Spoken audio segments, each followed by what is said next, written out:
हाँ बोल। आई माता के पुनर्जागरण काल में सामाजिक, राजनीतिक तथा धार्मिक परिस्थितियों मध्य युग भारत में जन जीवन तथा साहित्य क्षेत्र में अत्यंत प्रभावशील क्रांति का सूत्रपात हुआ। देश की एक विरोधी तथा विचित्र परिस्थितियों में उबड़ खाबड़ भावभूमि में सबके पैर लखड़ा रहे थे। धर्म, समाज तथा राजनीतिक गतिविधियों आपस में समाज से स्थापित करने में विफल हो चुकी थी। परस्पर विरोधी सिद्धों तथा सामाजिक दशापूर्ण परिस्थितियों सम धर्म वेग अधिक तस्त था और निम्न वेग सुख पर कर सिक्कियां पर रहा था। उच्च वेग जो स्वयं को सर्वशक्तिमान तथा सर्वसुख संपन्न मानता था, सामाजिक राजनीति नीतियों, मर्यादाओं और धर्मादि के अनुशासनों को एक और रखरखाव बना चुका था। उस समय धार्मिक वातावरण अंडीयुक्त होता जा रहा था तथा सर्वजन हिताय की भावना समाप्त प्राय हो चुकी थी। मध्य युग में जिस जागरण की क्रांति का उद्घोष हुआ किया गया, वे क्रांति की मशाल बाह्य मानकर रूढ़िवादिता, भेदभाव तथा सामाजिक असमानता का मूल नष्ट कर देने की विश्वास तथा शक्ति लेकर प्रज्वल हुई। किसी तत्कालीन कारण विशेष का प्रतिफल नहीं था कि अपितु दीर्घकाल से पोषित शक्ति का प्रभाव था। इस महान क्रांति में पोषक संगठन जन जागरण में अपना संदेश पहुंचाने के लिए सुक्त तथा भ्रांतियों में उलझे हुए समाज को संवाद तथा उचित दिशा बोध कराने हेतु जुट गए। इस लोक कल्याण तथा जन जागरण करने वाली क्रांति का सादरिक श्रेय रामानंद तथा उसके 12 शिष्यों को है। इनमें विशेष रूप से कबीर, रैदास, पीपा, दत्तरा तथा सेन, सीता, सुलक्षणी, आई माता आदि संतों ने समस्त भारत का भ्रमण किया और जन जन तक अपना पावन संदेश पहुंचाया। संतों को संबल और विश्वास प्रदान करने वाली जो शक्ति थी वे थी भक्ति। इस भक्ति भावना के बल पर ही वे एक शक्तिशाली तथा सर्वसमस्त विचारधारा का विकास कर सामाजिक विषमता तथा रूढ़िवाद को समाप्त करने में सफल हो सके। भक्ति साहित्य की ये दीप्यमान विभक्तियां साहित्य के क्षेत्र में कई आकर्षक घटनाएं नहीं थी। ये तात्कालिक राजनीतिक, सामाजिक तथा धार्मिक परिस्थितियों को प्रतिफल थी और उस समय की पूर्ति के लिए वरदान स्वरूप आई थी।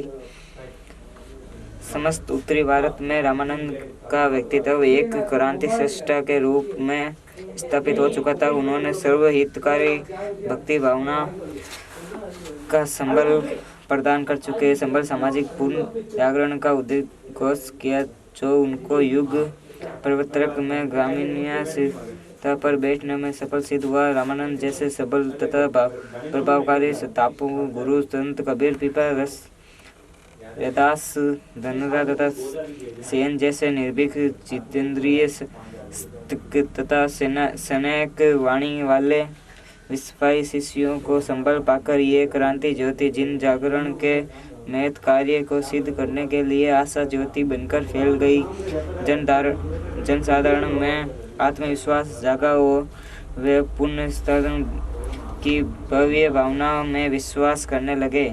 संत साहित्य में मध्यकालीन समस्त पीड़ित जनता में विकलता और पीर कूट भर कर पड़ी थी। ये संत साहित्य एक युग परिवर्तन की पृष्ठभूमि का साहित्य माना जा सकता है। तत्कालीन भारतीय जीवन के धार्मिक, सामाजिक तथा सांस्कृतिक अंतर्दृढ़ का जितना स्पष्ट तथा साहित्य लेखा जो का संत कवियों ने अपने साहित्य में प्रस्तुत किया है, उसका में इतिहासकार प्रस्तुत नहीं कर सके।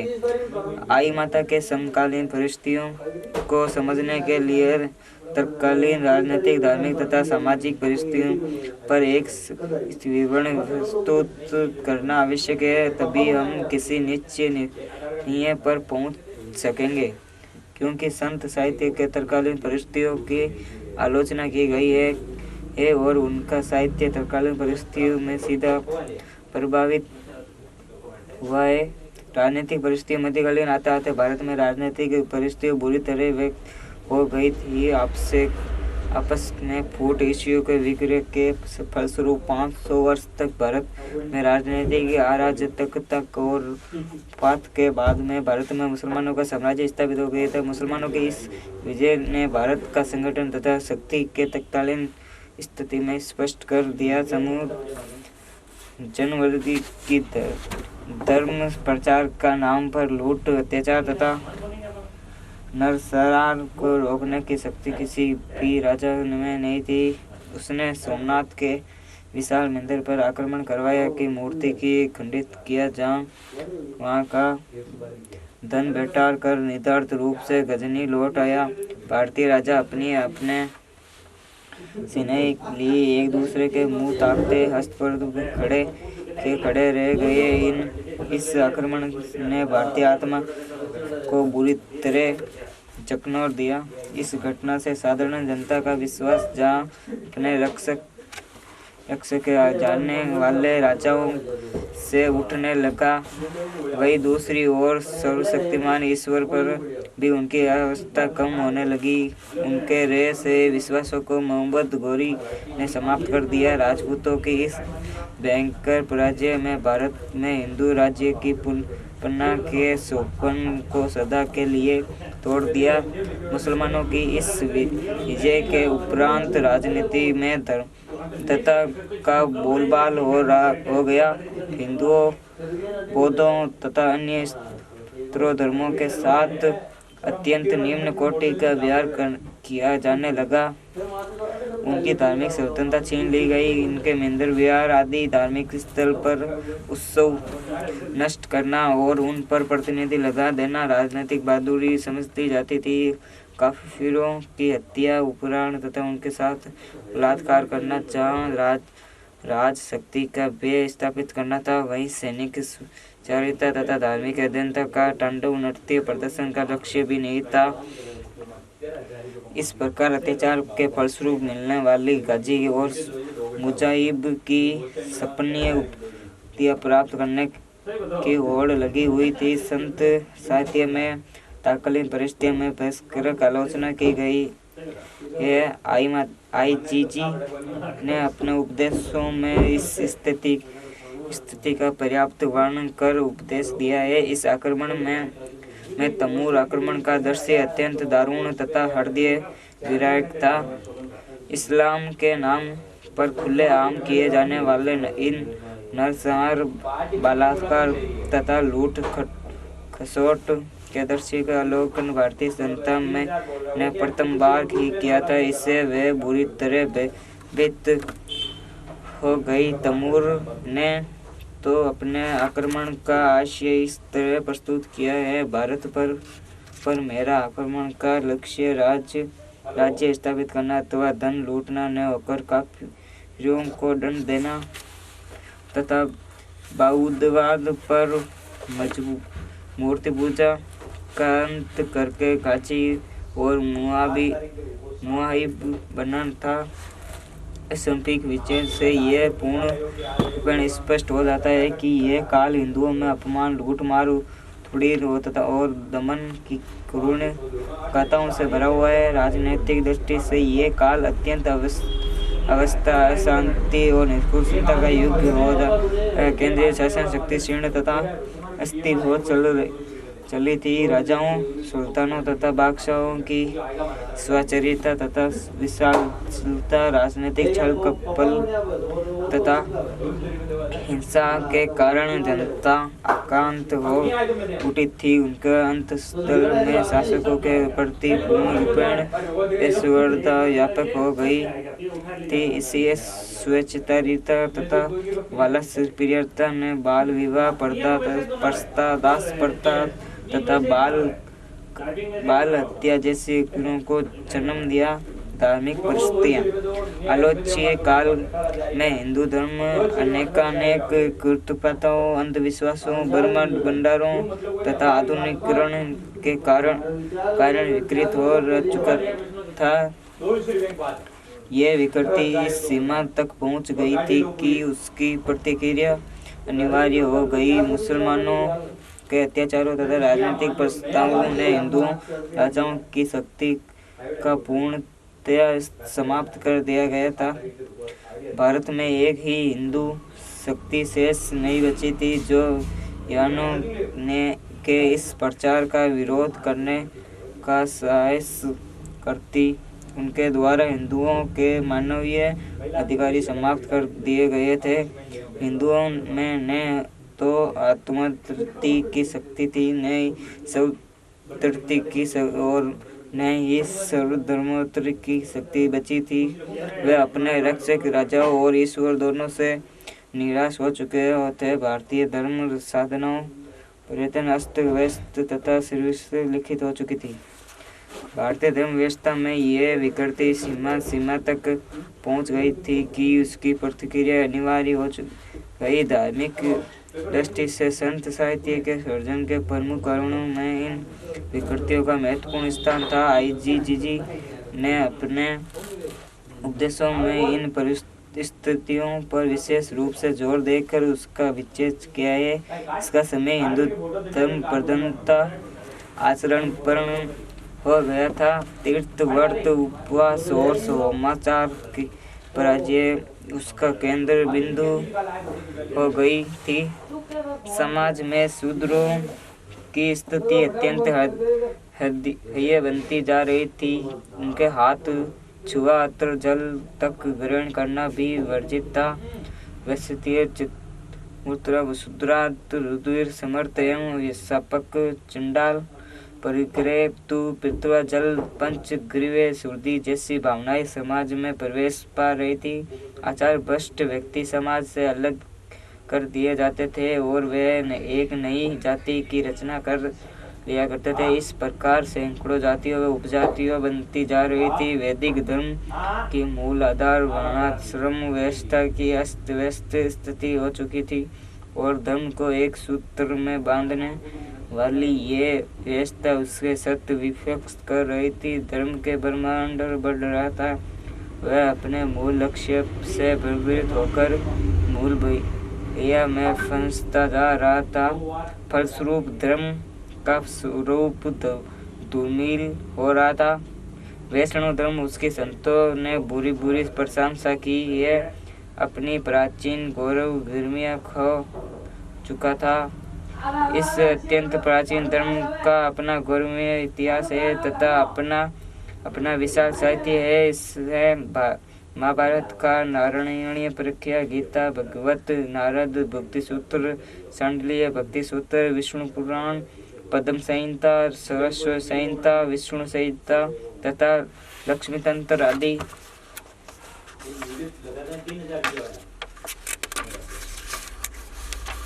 परिस्थितियों पर दृष्टिपात करने के पश्चात हमारे समकालीन सामाजिक जीवन का एक काल्पनिक चित्र तो स्पष्ट ही जाता था। विदेशी आक्रांताओं की नवीन प्रभुत्व शासन व्यवस्था, धार्मिक तथा राजनीतिक पक्षपात तथा देशी राजाओं की राजनीतिक निष्क्रियताओं तथा विलासिता के कारण समस्त भारतीय समाज अवस्थित हो गया था।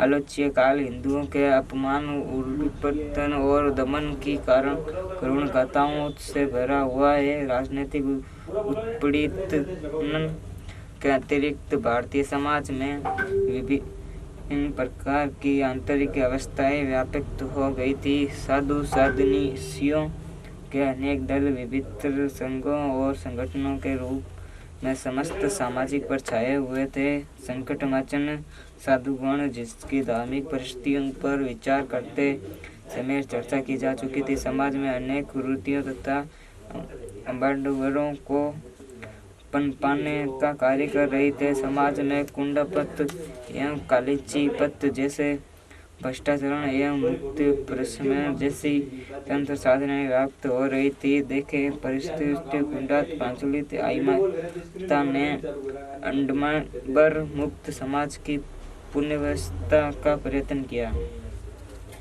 इन साधुओं द्वारा अनेक स्त्रियों का अपहरण तक किया जाता था। समाज द्वारा पीड़ित अनेक कुलटा स्त्रियां संन्यास लेकर इन साधुओं के इन कृत्यों में सहयोग दिया करती थी। ये योगिनियां कुटनी का कार्य करती और पुत्रादि की लाशा दे रखने वाले अनेक सुंदर तथा धनाढ्य स्त्रियों को छल कपट द्वारा बहका कर अपने गुरुओं के मिठों या अंडों पर ले जाने का कार्य संचालित करती। खास प्रस्ताव स्त्रियों तथा छोटे छोटे बच्चों का अपहरण तथा विकराल रूप धारण कर रहे थे। बलात्कार तथा व्यभिचार सामान्य घटना हो चुकी थी। स्त्रियों तथा बच्चों को सरेआम नीलाम होता था। पारिवारिक जीवन कलहपूर्ण तथा अशांत तथा पिता पुत्र पति पत्नी तथा माता पुत्र आदि के पारिवारिक संबंधों में कुटता व्यापक हो रही थी। तेज प्रथा भयंकर रूप धारण करती जा रही थी। कन्या परिवार का बोझ मानने जाने लगी थी। आर्थिक तथा पारिवारिक विषमता के परिणाम स्वरूप बहुत सी कन्याएं कुल जाति आदि का विकार त्याग कर नीचे तथा वचनों के प्रेम पास में फंस जाती और उनके साथ भाग जाती थी। विवाहित स्त्रियां भी परिवार द्वारा सताए जाने पर तथा अपने पति द्वारा पीड़ित होने के कारण पराई साधुओं और वाचकों के आसक्त हो जाती और अनेक बार तो पति की हत्या करके भाग जाने का साहस कर लेती और अंत योगिनी बन जाती। समाज में धन का महत्व बढ़ रहा था। धनी व्यक्ति ही धर्म गुण तथा विद्या संपन्न माना जाता था। सामाजिक असमानता अंडमान जीवन तथा पारिवारिक कलह विक्षुब्धता असंतोष की भावनाएं सामाजिक जीवन को विक्षिप्त बना रही थी। निम्न वर्ग दासों तथा स्त्रियों की दशा अत्यंत दर्शनीय थी। उच्च वर्ग विलासितापूर्ण जीवन बिता रहा था। इस वर्ग भेद के कारण व्यक्त वमनशीय पमप रहा था। जनमानसन अशांत तथा असुरक्षित तथा उसका आत्मविश्वास टूट चुका था। ऐसे समय में संत के जाने वाले क्रांति पोषक नेताओं ने सामाजिक राजनीतिक तथा धार्मिक खेलता तथा व्यवस्था के प्रति क्रांति का बुगुल बजा दिया। ये संत प्राय सुतर विचारक थे और प्राचीन रूढ़ियों अनुवारों और पखंडों को समाप्त करने के लिए मिशन की भावना से कार्य कर रहे थे। मानव धार्मिक तथा जन कल्याण की महती भावनाओं को जागृत कर समाज में व्यापक उच्चकलता पूर्ण वातावरण को मर्यादित करने में इन संतों का महत्वपूर्ण योगदान है। समाज में व्यापक वर्ग भेद धर्मदाता तथा अज्ञानता को दूर कर आत्मविश्वास और पारस्परिक प्रेम की भावना की जागृति सामाजिक क्रांति का सर्जन पोषण तथा संरक्षण कर संत नामदेव कबीर दत्रा पीपा रदास सीता आई आदि समाज सुधारकों ने समाज को पुण्य जीवनदान देने का जो पावन क्रिया वे महान था। इन संतों के पूर्ण जागरण एवं पुण्य चेतना के संकनाद से समाज में पूर्ण नवीनता का भाव पर्याप्त हो उठा। इस संत साध्य जन क्रांति का संपूर्ण विवरण उनके सचित्रित साहित्य में उपलब्ध है। वस्तु से साहित्य का सर्जन संरक्षण तथा विच्छन करना एक महत्वपूर्ण कार्य समझा जाना चाहिए। आईजीजी ने पूरे राजपूताने और गुजरात तथा मालवा के गांव-गांव में भ्रमण कर सामाजिक पूर्ण जागरण के अपने 11 समय स्वयं नियम विधान सूत्रों का प्रचार किया। वे उनको 11 गांठों का डोरा प्रदान कर 11 नियम पालन करने के स्मरण करवाने का सूत्र प्रदान किया। डोराबंद आई पंथ के के अनुयात्रियों को इन 11 रस्मों को संकल्प लेना पड़ता है, वे उनका पालन करना पड़ता है। आज लगभग 550 वर्षों बाद भी आई पंथ के अनुयायी 11 सूत्रों का पालन करते हैं। वे समाज में इन संयम विधानों का संदेश देते हैं। रामायण की सीता जी और आई माता दोनों ही अयोनिजा थी। दोनों माता की कोख से नहीं जन्मी थी, अपितु धरती पर प्रकट हुई थी। दोनों ही शक्ति रूपा थी और वे भक्ति, ज्ञान, क्रिया और धर्म की संयुक्त शक्ति थी। सामाजिक पुनर्जागरण के लिए समाज व धर्मभाव उनका आदरण करता चला जा रहा था। उनके अनुयायी संपूर्ण भारत में पाए जाते थे।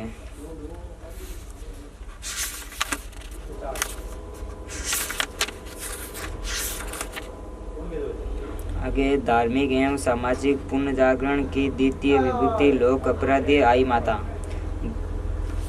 भारत अवतारों का देश है। स्वयं भगवान विष्णु ने 24 अवतार धारण किए। सर्वाधिक अवतार भगवान विष्णु ने ही लिए। उन्होंने कुछ अवतार कारण स्वरूप लिए, कभी धरती माता के उद्धार हेतु तो कभी वेदों के उद्धार हेतु।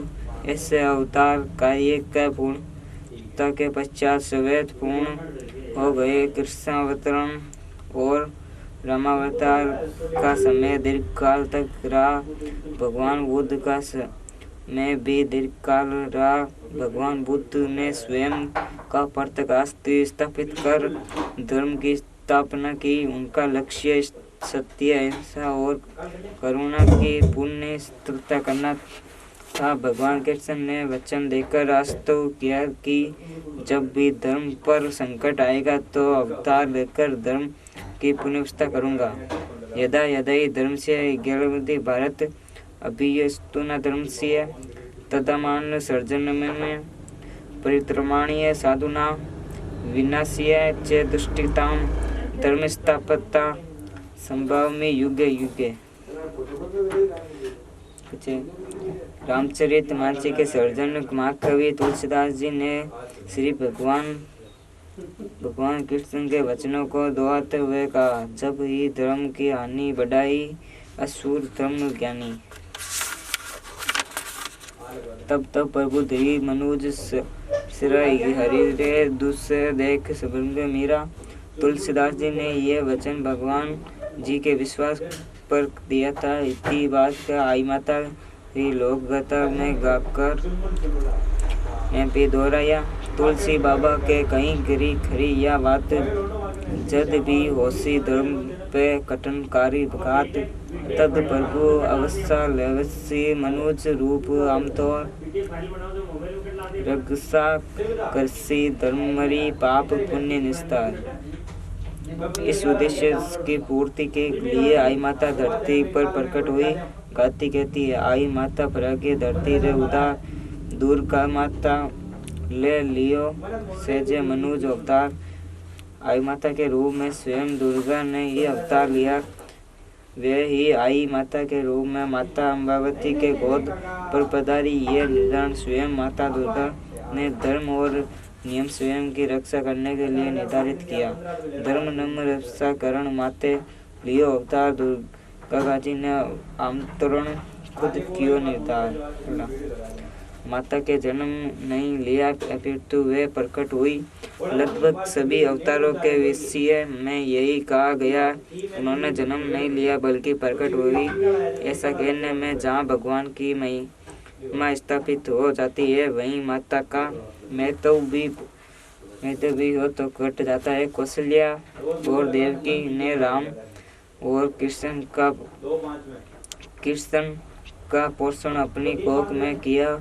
प्रस्तुत वंदना भी सहन की, किंतु भगवान उनके महिमा गायक उससे भी अधिक मान। यदि उन्होंने जन्म लिया लिख देते तब भी भगवान की महिमा और महत्व एवं वास्तव बना रह सकता था। जब इन अवतारों ने समान मनुष्य की भांति मृत्यु का ग्रहण किया, तब उन्होंने माता की कोख से जन्म लेने में क्या आपत्ति होती। ये आपत्ति हमारे कवियों महाकवियों को रही, जो भी हो भगवान ने बार बार जन्म या अवतार लेने का वचन दिया और अवसर आने पर उसका पालन भी किया।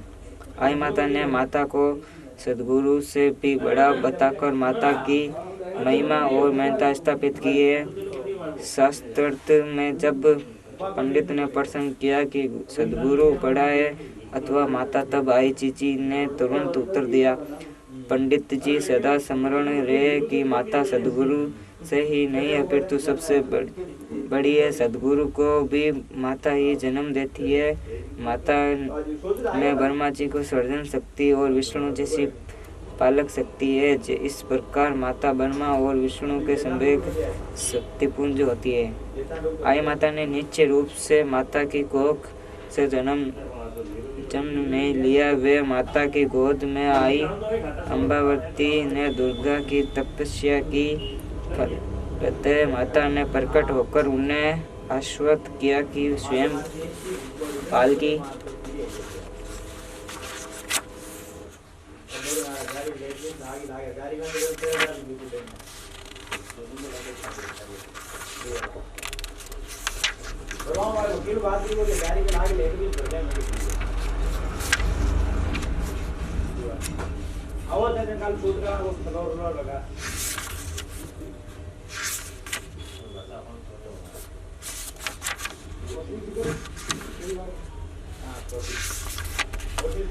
बनकर तुम्हारी गोद में आऊंगी, शीघ्र ही अवतार लूंगी। मैं शुभ दिन और शुभ समय निर्धारित कर अवतार लूंगी, समय निर्धारित करूंगी।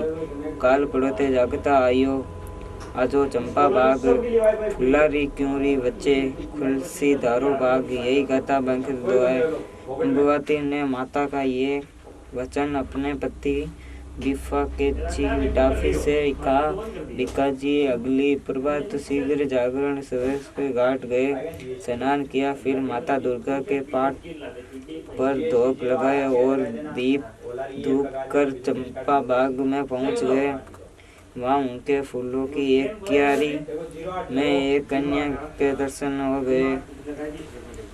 उरत री पहली किरण, इंद्रो प्रभात, फूल क्यारी में दसी प्रकट भवानी मात। राता फूला सजड़ी, रातो मखमल वेश, सूरज उतरियो वे धारा, ऐसो प्रकट स्वदेश। मुलाकाती दिस बारकी, पंख अंगूठो मुख बीच।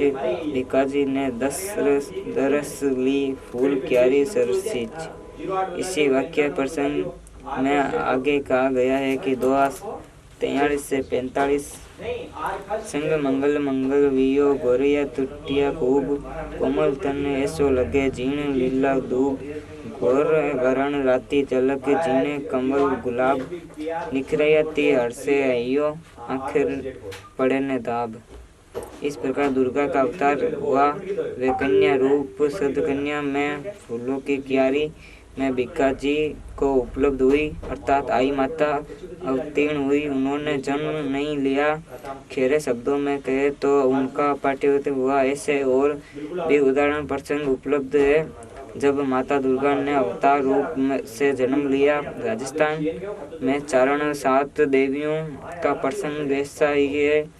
इन्हें मावलिया कहा जाता है। राजस्थान के बाड़मेर जिले की धोरीमन्ना तहसील के चालुकू ग्राम में मामड़ नाम के चरण, जो शाखा के चरण था, उसके हिंगलाज माता की 7 बार यात्रा कर प्रत्येक बार संतान की पुरस्कार लाई। 7वीं बार माता के दर्शन देकर कहा, मुया खाद आइस। मामड़ की पत्नी चरणी मोहब्बती, जो महाड़ शाखा की थी, उसकी कोख से स्वयं आई हिंगलाज ने विकृत 806 की चित्र चक्र नवम की दिन जन्म लिया। वह अवतार रूप में आखुड़ कहलाई। उन्होंने आखुड़ मम्मुडाई के नाम से जाना गया। या आकड़ सहित 7 बहनें हुई। इन्होंने 7 माएँ अथवा सप्त मालिया कहा गया। आवड़े गुल रूपा छांची लागी छाची और गड़वी मामड़िए हत साता बन सतोल देख बिली लोक माताए डॉक्टर पूरन।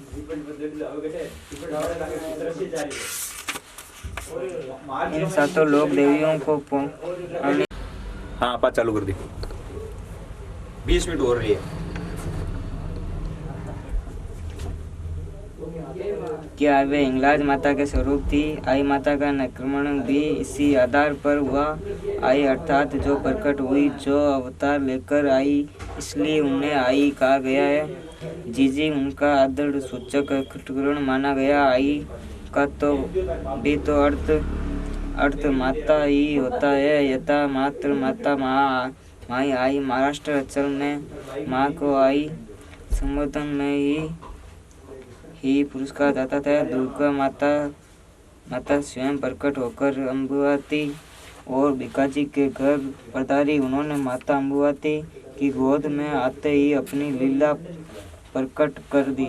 माता की गोद में आते ही अम्बुवाती में वे सभी लक्षण प्रकट हो उठे जो एक सुबह प्रभात में होते हैं।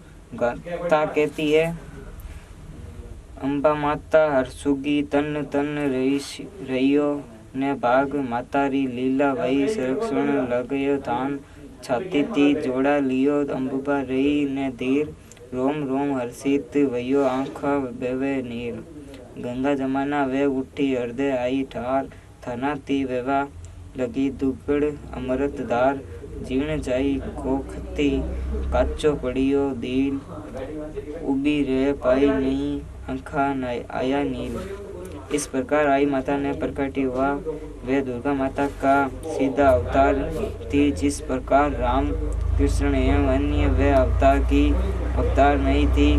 यथा रामदेव देवनारायण बाबूजी तेजाजी आदि जिनके संत भक्त हुए थे, वे किसी अवतार अथवा दिव्य पुरुष के अवतार कहलाए। इन संत भक्तों ने अपना उपदेश काव्यमय वाणी में दिया। किसी भी अवतार ने काव्य रचना नहीं की। उनके उपदेश एवं जीवनचारियों तथा लीलाओं का वर्णन काव्य अथवा गंधर्वीय कवियों लेखकों ने किया। भगवान कृष्ण ने जो उपदेश महाभारत युद्ध के मध्य कुरुक्षेत्र स्थल पर अर्जुन को प्रदान किया, उसे वेदव्यासजी ने छद्म भाषा के माध्यम से श्रीमद् भगवत गीता के रूप में प्रकट किया। भगवान राम के चरित्र का वर्णन महर्षि वाल्मीकि एवं तुलसीदास की आदि कवियों ने अपने अपने स्तरों पर वर्णन किया। आई माता भी तो एक अवतार देवी थी। उन्होंने भी जो उपदेश समय समय पर अपने श्रीमुख से प्रदान किए। उन्होंने कथाकार मालवीय ने अपनी शब्द शैली एवं काव्य शैली में इस कथा के रूप में प्रकट किया। इस कथाकार ने कहीं कहा भी है, जितना भी उपदेश है माता रो प्रसाद माता री वाणी कहूँ रखजो हृदय याद। कृष्ण चंद्र उपदेशियो महाभारत रे बीच वद व्यास प्रकट करिया सा वछद लीज वसोई समर कर मने प्रकट कर दी गात बुद्धि वारा जिया। इससे मारा चालिया हाथ वद व्यास्या मुंड कहीं लिखी गणपत देव मुँह आई रो गणपतो जमण राखी त्रेव भूल चूक हो वे सके अखण सबदा पाक मूल चूक राखी नहीं आई जीरी साख। इस प्रकार ये गाथा माता की वाणी का प्रसाद है। इनमें निहित उपदेश किसी प्रकार वंदनीय एवं अनुकरणीय है। इस प्रकार भगवान कृष्ण के गीता उपदेश अतः यह गाथा आई माता के अनुसदियों एवं अन्य सभी समाजों के लिए उन मूल्यों की आचरण संहिता के रूप में सामान्य एवं आचरणीय गाथा कहती थी। यह कोरी पोती नहीं है, मातारी देह बाजे पूंजे आचरे वर्षे अमृत में दुख दारिद्र मोटे सबे सुख संपद वध जाए अवरा सब आसावरो बने माता रे वसाए। इस प्रकार ये पोते गीता और रामायण की भांति संपूज्य है। इस माता की दोहे के रूप में बन खा गया है। माता का अवतार धर्म और नियम की पूर्ण के रूप में हुआ था, इसलिए मैं उन्हें जहाँ अवतारी दुर्गा रूप कहता हूँ, वे भी सामाजिक एवं धार्मिक पूज्य जागरण की सक्षम सुबुल सूत्रधार भी थी। उनके द्वारा निर्धारित 11 चारियों सूत्र उनका यही रूप निर्धारित कर रहते थे। आई माता ने अपने अनुयायियों की पूजा पर 11 घंटों वाला डोरा बांधकर उन्हें जो 11 सूत्र ये डोरा उनकी याद दिलवाता रहता है। यह बात अलग अलग की कालांतर में ये 11 सूत्रों वाला डोरा ठीक उसी प्रकार धार्मिक और आईपत अवस्था का प्रतीक मात्र बनकर रह गया। जिस प्रकार ऋषियों द्वारा कंधे पर धारण करवाया जानवर सूत्र वस्तुत 6 सूत्रों वाला जन्मवेव भी जीवन मर्यादा एवं दायित्वों का प्रेरणा प्रतीक है। 3 सूत्र विवाह से पूर्ण। पहला है ब्रह्मचर्य का पालन, गुरु के प्रति संपूर्ण विश्वास, विद्या अध्ययन का लक्ष्य। फिर 3 सूत्र विवाह के पश्चात पत्नी एवं उसके परिवार का रक्षण एवं पोषण, राष्ट्रीय चिंतन, विश्व कल्याण। आज जन्मेव केवल धार्मिक एवं जाति विशेष का प्रतीक बनकर रह गया है। ऋषियों ने निष्पक्ष रूप से स्त्री और पुरुष दोनों को जीवन धारण करने का अधिकार दिया था। कालांतर में पुरुष प्रधान मानवभावी की हठधर्मिता ने इस केवल पुरुष वर्ग फिर कुछ विशिष्ट उच्च वर्गीय सामाजिक निर्णयों को धारण करने को अधिकारी बना दिया। माता ने पूरे देश के अनेक अंचलों की यात्रा की, विशेष रूप से ग्रामांचल में भ्रमण कर सत्य, न्याय, धर्म, दया, करुणा और भाव का प्रचार किया। स्त्री पुरुष की समानता, वर्ग भेद एवं जाति भेद को समाप्त कर सबको एक साथ सेवाभाव से व्यवहार करने का आदेश आई माता ने दिया। उनके 11 सूत्रों का उन्होंने कहा, पहला, असत्य भाषण नहीं करना, सत्य को दृढ़ रखना। दूसरा, निंदा पातन और मांस भक्षण नहीं करना। तीसरा, ब्याज नहीं लेना। चौथा, जुआ नहीं खेलना। पांचवा, माता पिता की सेवा करना। छठा, अतिथि को देव मानना। सातवां, गुरु आज्ञा का पालन करना। सातवां, संतों का आदर करना। नौवां, विश्व कल्याण का भाव रखना। 10वां, पर नारी को माता तुल्य मानना। 11वां, कन्या धन्य ने लेना ने देना। इस 11 सूत्रों का विस्तार समाज में व्यापन समस्त कुरीतियों को समाप्त कर एक श्रेष्ठ समाज का निर्माण करने में पर्याप्त है। उन्होंने चरणों वर्णों के स्थापतियों का बोध कराते हुए सबको चक्रता कर दिया है। सारे निरर्थक भ्रमण दूर कर दिए गए। यदि आई माता द्वारा सुझाए गए दायित्व का विवाह ठीक ढंग से सभी वर्ण करें, तब एक सिस्टम समाज की स्थापना स्वतः ही हो जाएगी। अपने उपदेश प्रसंग में गाथाकार ने माता की परख वाणी का वर्णन करते हुए कहा, जात पात जीणे नहीं, गणे ने छोटे अंतर में जन रे हृदय कोट है, गणे छोटे री कोट, मन बरणया बर्मा दे, मनखा गणली जात, हंगरा राई रो, एक बाप एक मात, परमता माता कहूँ, पिता सिवा ने जान, जगमान रा पूत सब ऋषियों रे परमाण, हम सब एक ही पिता शिव के संतान हैं। जगजीतनी माता पार्वती सबकी माता है। परमेश्वर ने तो केवल स्त्री और पुरुष बनाए हैं, हम मनुष्यों ने जाति बना ली है। हम सब जब एक ही पिता माता की संतानें हैं तब भेदभाव कैसा? ये हमारे स्वार्थ का प्रपंच है। यही बात नानक देव भी कहते हैं। अल्फ अल्लाह नूर उपाय कुरत दे सब बंदे, एक नूर ते सब जग उपजय कण भले कौन मंदो। आई माता को उपदेश में गाता कहती है, जन्म जात ववे नई कर्मे जात कवियो, चार वर्ण ऋषियों कैया अर्थ लियो बरमाए।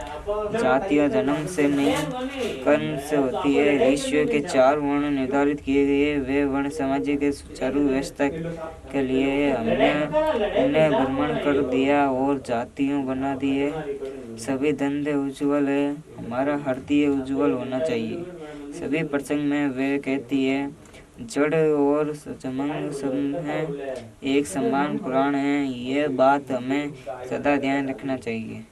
कन्या हत्या की समस्या में हम आज उठा रहे हैं। आई माता ने आज से 550 वर्ष पूर्व कहा था, बेटी मारे समझौता, बच्चे करे व्यापार। ऐसा स्मा करे बाप ने बार बार धिक्कार, तथा बाल पणे मंडो करे जीणो मोटो पाप। माता ने दिख है घणी दिख है ऐसो बाप। छुआछूत के विषयों में माता ने स्पष्ट कहा, छोत गोत करनी नहीं, छोत घणु बड़े पाप। तन अरे मन निर्मल रवे, उज्जवल रेवे खाप। निम्न जाति पर आई माता ने बहुत सटीक कहा है। निम्न जाति वह है जो माता के सक्षम प्रभु बलि करता है, जो बेटी की हत्या करता है, जो बाल विवाह करता है, वही कर्म जात है। चारों वर्ण के विषयों में पूर्व पृष्ठों में चर्चा की गई है। आई जी ने जितने विस्तार से इन वर्णों की व्याख्या की है वही अद्भुत है। देखे जात वर्ण भेदो प्रसंग, ऐसे ही व्याख्या संत पिपाजी ने अपनी वाणी वर्ण विचार प्रसंग में की है। देखते संत पिपाजी एवं भक्ति आंदोलन वर्ण विचार प्रसंग प्रे 160-162। मध्यकाल प्रस्तुत पूर्वजन्म का काल था। रामानंद परस्पर के 12 संतों कबीर, सेना, पीपा, रदास, धन्ना आदि के तथा संत पीपा की सेचरी, संत सीता, सुलक्षणी आदि के संपूर्ण उत्तर भारत में, महाराष्ट्र में तथा अन्यत्र अनेक संतों ने इसी प्रकार दूर दक्षिण तक संत महात्माओं ने सामाजिक रूढ़ियों के विरुद्ध एवं धार्मिक भटकाव के विरुद्ध गांव-गांव जाकर अपनी सहज वाणी में उपदेश दिए। केवल उपदेश ही नहीं दिए, अपितु स्वयं भी वैसा निर्मल जीव जीने का उदाहरण प्रस्तुत किया। आई माता का समय भी मध्यकाल में ही ठहरता है। माता ने अपना उपदेश देकर जन जागृति का संनाद किया। इन संतों के विचार परस्पर एक समान मिलते हैं। कितना अद्भुत संयोग है कि ये संत परस्पर कभी नहीं मिलते, किंतु विचार सामान्य एक जैसा। मिशन का लक्ष्य एक समान वाणी विचार की समानता का एक होना केवल संयोग ही नहीं, अपितु लक्ष्य की सामान्यता है। जात पात के लिए जैसा आई माता का विचार था, वैसा ही विचार जात पात और वर्ण के लिए संत पीपा का भी रहा। जैसा कि पूर्व पृष्ठ में किया है, यही विचार संत सीता सुलक्षणी का भी है। 6 छत्री के ब्राह्मणों के सुदूर के वैसे सीता सब एक रस कहूँ परख ने जीणु रस। देख सीता सुलक्षणी डॉक्टर पूर्ण सेगले पृष्ठ 129-264। यही बात सेन भक्त भी कहते हैं। जात पात जाणू नहीं सदगुरु कहियो विधान मुँह दुख नाऊ जात को सेना राखो ध्यान जात पात छोटो बड़ो के राजा के रंग सने के सब नी गुण हृदय नीलू सांसक। सभी संतों ने यही वाणी उजागर की है। आई माता ने अपने संदेश में किसान के समय में जितना महत्वपूर्ण उपदेश दिया है तो अद्भुत और अनुपम होकर अनुकरणीय तथा प्रेरणा संपन्न है। कसरा कहियो है राम समाना ऋषि मुनियों ने हाच बखना राम कृपा कणसाक उदगावे सबती बड सुधाकर कटावे छतरी मां रो समंग पोतो चेतन रेवे रे ने सूतो श्रमण करवा में आपस नाई शुभ विश्वास रे मनमा ने माई चिट्ठी चरकर सबने मारे गो माता रो धर्मो धारे धरती और इंद्र ने पूछे नम धरण रो काढ़ो मुझे साइवर धर्म मर जादो राखे पेला बांटे पाचे चाके ऐसो कस्मत रो दातो 10 मोम बोम रो भाग्य विधातो। टीप दे के परिस्थिति संकलन प्रस्ताव परस्पर में प्रश्न लेख माता ने कृषि क्रम का महत्व बताते हुए माता ने से कहा था कि वे खुद खेतों पर जाए और अपने हाथों से खेतों को जोते। माध्य स्वयं बल जोतकर खेतों पर जाता है और अपनों खेत खेलता है। माता कहती है यह परस्पर जनक राज ने परम की थी, फलस्वरूप अकाल सुकाल में बदल गया और सीता जी जैसी सुलक्षणी पुत्री प्राप्त हुई। सभी लोगों राजा को अत्रदाता कहते हैं कि जबकि अत्रदाता को किसान है वही राजा राणा है। जब माधव खेत पर हल हाँकते गया तब दोपहरी में माता स्वयं को भोजन बनाकर टापले में सजाकर अपने सिर पर रखकर खेत पर ले गए। माता ने बाजारे की रोटी गुड़ अचार और छाछ का भोजन माधव पर उसके सभी साथियों को करवाया। माधव के ये कहने पर कि माता आप तो मेरे लिए एक जने का भोजन लाई है, फिर इतने लोग कैसे भोजन करेंगे। तब माता ने कहा ये अन्नपूर्णा का भंडार है, सबको भोजन मिलेगा। भले ही ये माता अन्नपूर्णा की महिमा थी, किंतु ये संदेश भी था कि किसान की पत्नी भी अन्नपूर्णा होती है। वे एक जने के लिए भोजन नहीं बनाती बल्कि 5 जनों के लिए अधिक भोजन पकाती है। माता बार बार कहती है खातों में पिंजे घणे जीवा रे रोग सैवड़ अवसा कर जो जैसो जन रो भोग कण कोई समूनी राखणो हृदय रखणी धीर अंगरों ने संक्रमण बनले जितरो जन रो सिर। वृक्ष वन की रक्षा सुरक्षा के लिए माता सदा सतर्क रही। एक बार जब वे नदी सहित वन से गुजर रही थी तब उन्होंने कुछ छाछ कंपटियों को वृक्ष काटते देखा। तब वह अत्यंत उद्विग्न उठी। लहड़हारे भी एक नहीं 10-20 थे। उन्होंने उन्हें ललकार कर कहा कुआड़ियाँ दूर फेंक दे, वृक्ष मत काटो। गाता कहती है माता ने उसने कहा डट जाओ वृक्ष काटियाँ के कराड़ा डाड मनख जम जानो मिलियो पति करो जलम खराब वन देवी रो लागसी वंश नरसियो साप वृक्ष देव ने काटता मति कमाओ पाप। बिरछक बिरछक में जीव छे बिरछक बिरछक में राम बिरछा में देवदत्त बरसे वन है तीर्थ धाम लाखों करोड़ों जिगुड़ा है वन में निशा वर्ण बोक सब री करे करो वन रो नाश बिखे कांटिया इंदर रुस से बिरखा कने पड़े ने दार 10 फुटा तई मच्चे पेड़सी था बदरो कार सवरसरे सिगे जल खुटे नदी नार सुख जाए धरती रो सृजा सके बूंद बूंद तरसाई महामारी आवे बड़ी मच जे हाहाकार परिचय ने देव जान लो सुख आनंद आए। लकड़ ने माता को खूब डराया धमकाया, किंतु वह अपने संकल्प पर डटी रही। अंत जीत माता की हुई। लड़कारों ने उससे क्षमा प्रार्थना की, कुआड़ियाँ फेंक दी और भविष्य में वृक्ष नहीं काटने का व्रत लिया। वे माता के शिष्य हो गए। उन्होंने अपने गांव ले गए, खूब सत्कार किया। पूरा गांव माता का शिष्य बन गया। माता ने अखंड ज्योत स्थापित की। धन की गतियां को 4 है, ऐसा सभी ने कहा है। माता ने एक प्रसंग गांधी जी पाठक करी में उन्होंने साधारण ये सिद्ध कर दिया।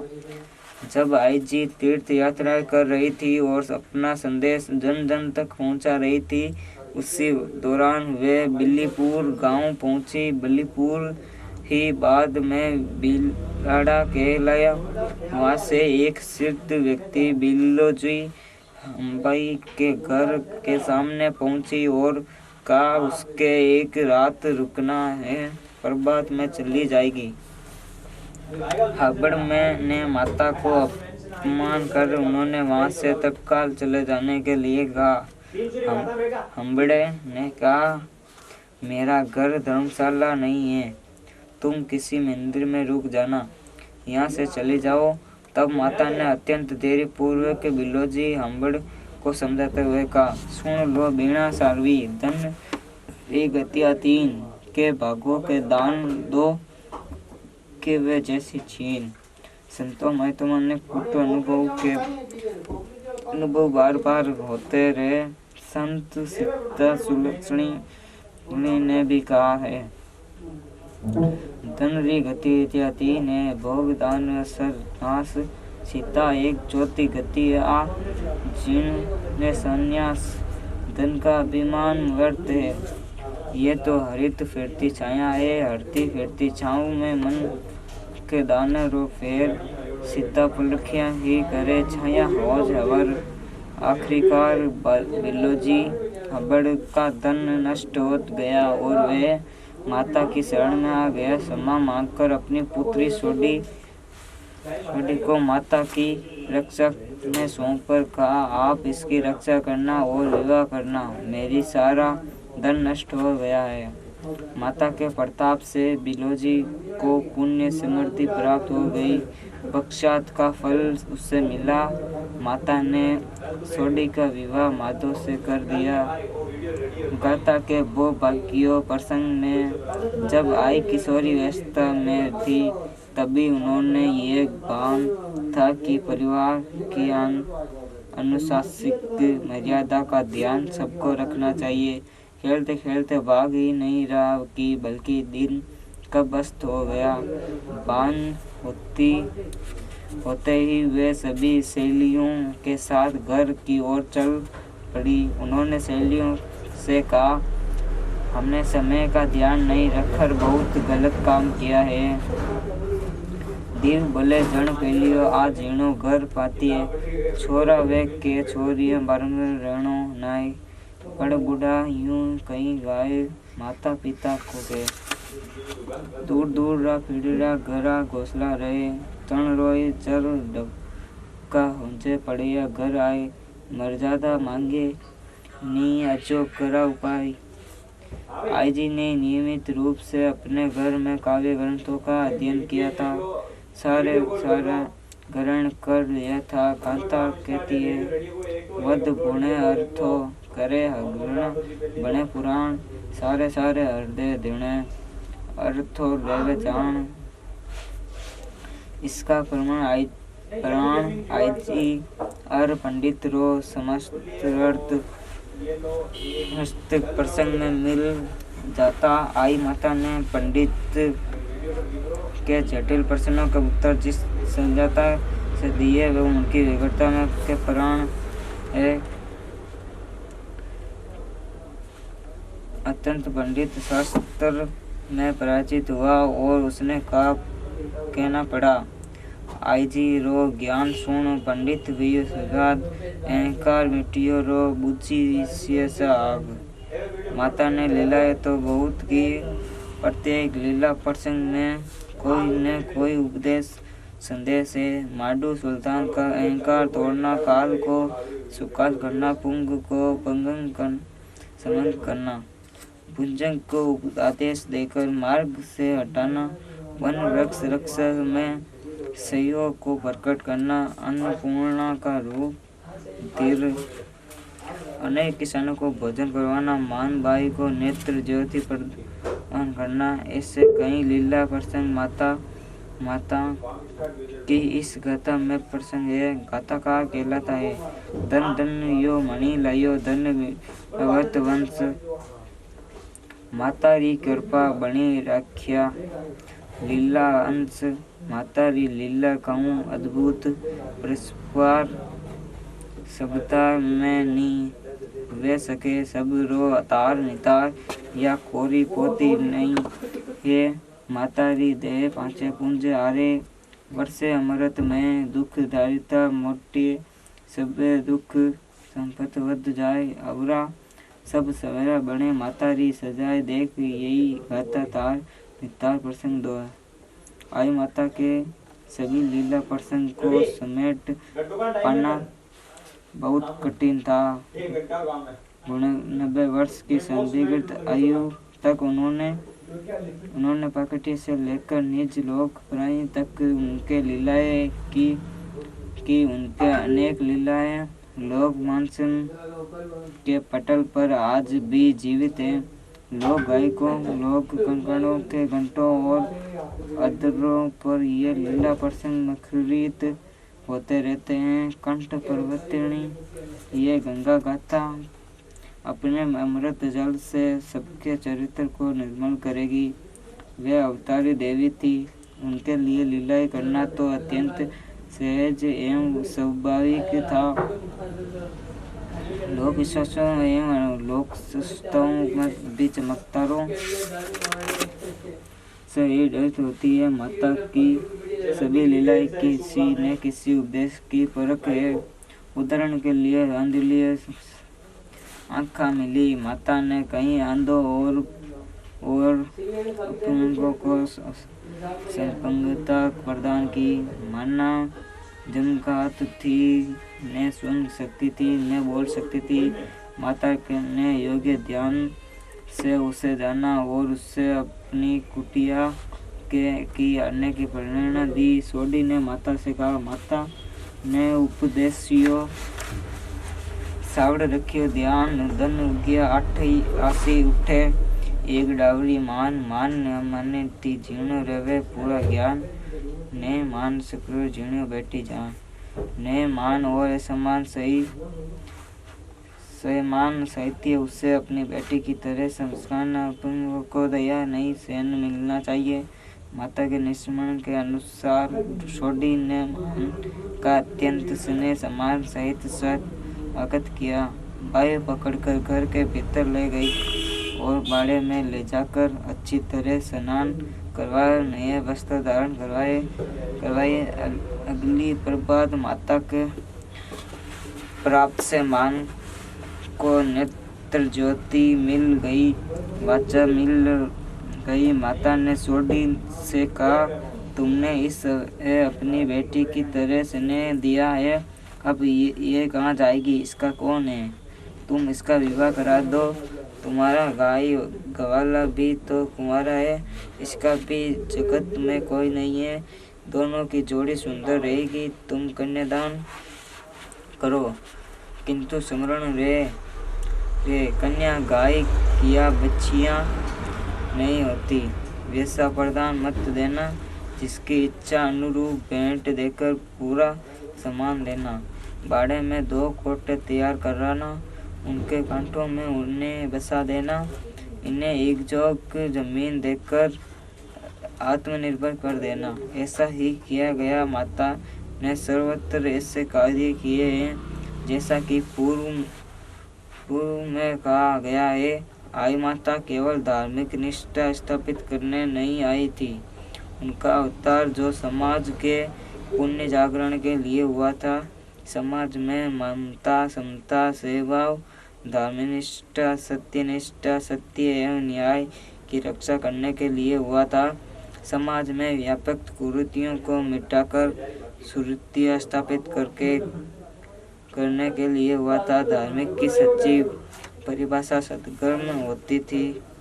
धार्मिक स्थितियों सनातन का अर्थ है शुभ कर्म धारण करना। यदि हमारे कर्मों में कहीं खोट है अथवा हमारे मन में भटकाव है, तब हम सच्चे मन से प्रभु शरण हो जाएंगे। हमारे सभी दोष समाप्त हो जाएंगे।